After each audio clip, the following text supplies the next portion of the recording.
குழந்தைக்கு விக்கல் வந்தா பயப்படாதீங்க. அது ரொம்ப சாதாரணம்தான். சாப்பிடும்போது குழந்தை காத்தை விழுங்கினா அந்த காத்து வயிற்றுக்குள் போய் மேலே டயப்ராம், அதாவது மூச்சு எடுக்கும் தசையை தூண்டும். அதுதான் விக்கல். சில நேரம் அதிகமா சாப்பிட வச்சாலும் வரலாம், அல்லது பால் மேலே வர்ற ரீஃப்ளக்ஸ். குழந்தைகளுக்கு விக்கல் அடிக்கடி வரும்.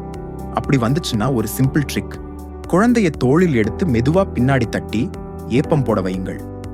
அதால விக்கல் நின்றுரும். ஆனா ஒரு நாளுக்கும் மேலா விக்கல் தொடர்ந்தா மருத்துவரை கண்டிப்பா காண்பிக்கணும்.